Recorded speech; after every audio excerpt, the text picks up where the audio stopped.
let's dive into the story of a religion you've probably never heard of, but whose ideas you almost certainly know. We're talking about a faith whose ancient concepts have, well, they've echoed through thousands of years, quietly shaping the beliefs of billions of people. So, ever stop and wonder about some of the biggest ideas in many of the world's major religions? You know, a single all-powerful God, a huge cosmic battle between good and evil, the whole concept of heaven and hell, angels, demons, a final day of judgment. Where did all that start?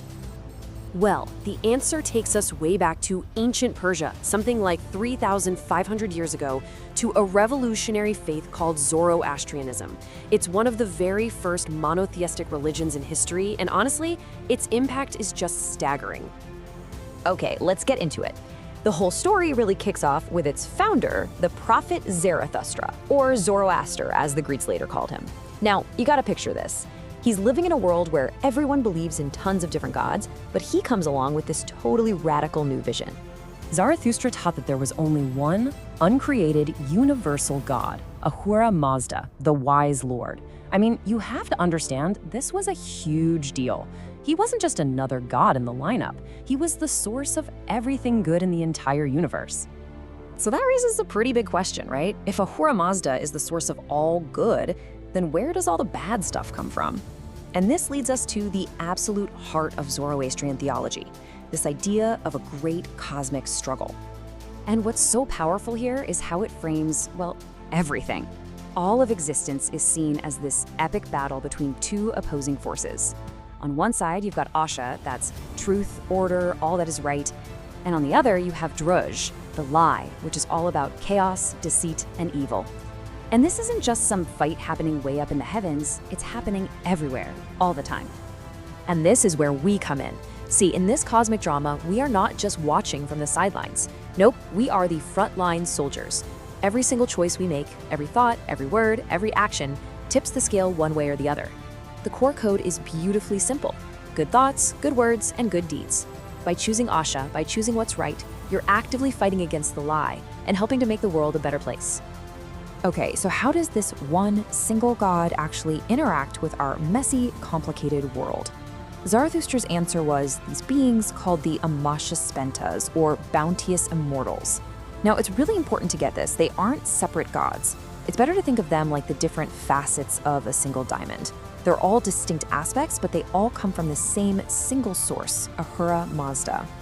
And check this out, because this is where the connection between the spiritual and the physical gets really brilliant. Each of these Amashaspentas represents some big abstract quality, like good purpose or best truth, but each one is also the guardian of a specific part of our material world: animals, fire, the earth itself. It's this incredible theology that basically unites the divine with every single part of creation. So, this idea of personal responsibility, of every choice mattering, that leads directly into the next big question: what happens after we die? If life is the battlefield, then death in Zoroastrianism is the moment of final reckoning. After death, the soul journeys for 3 days until it reaches the Chinvat Bridge, the bridge of the separator.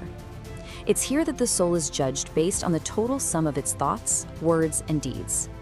For a righteous person, the bridge is wide and easy to cross. But for a wicked person, it becomes as narrow as a razor's edge, and they fall. And where do they fall to? Well, this leads to two very different destinations. The righteous soul crosses over into what's called the House of Song, a place of eternal light and joy. The wicked, though, they plummet into the House of Lies, a dark place of torment meant for purification. But here is a really key difference from a lot of other religions that came later. In Zoroastrianism, this punishment, this hell, it isn't forever. It's actually a temporary state. It's meant for cleansing. And this all leads to a huge ultimate event called Frashokarity. It's the final renovation of the world at the very end of time. In this final moment, evil is completely and utterly destroyed. The universe is made perfect. And all souls, even the ones who are in the House of Lies, are purified and finally reunited with Ahura Mazda. It's this profound belief in universal salvation, that in the end, good doesn't just win, it wins completely. Now, of course, like any faith that's been around for over 3,000 years, Zoroastrianism has evolved. The faith that people practice today isn't exactly the same as it was in its earliest form. See, Zarathustra's original teachings, which we find in these sacred hymns called the Gathas, were highly philosophical. They talked about abstract concepts and, really importantly, about the spiritual equality of men and women. But over the centuries, as the religion grew, things changed. Those abstract divine aspects we talked about, they started to become personified into angelic beings called yazatas, and some older pre-Zoroastrian beliefs sort of got blended back in, along with more rigid purity laws, some of which, unfortunately, place new restrictions on women. And this transformation isn't just some dusty old history. This debate over interpretation is alive and well within the faith today. Are the Amesha and the Yazatas literal angelic beings you should worship? Or are they beautiful poetic metaphors for states of consciousness and different aspects of God? It's a living, breathing conversation. Which brings us right back to our opening question, full circle. The legacy of this ancient faith is just immense. Many scholars believe that Zoroastrianism was the first to introduce a whole set of concepts that would become foundational pillars for Judaism, Christianity, and Islam. I mean, look at this list. A single God, heaven and hell, angels and demons, a final judgment day, the resurrection of the dead, a savior who is yet to come. All of these ideas have deep, traceable roots right here in Zoroastrian thought. It really leaves you with a final thought, doesn't it? If a faith that's practiced by a relatively small number of people today could have such a profound, world-changing impact on history, well, it makes you wonder, how many other ancient ideas, stories, and philosophies are quietly embedded in the way we think today, just waiting to be rediscovered?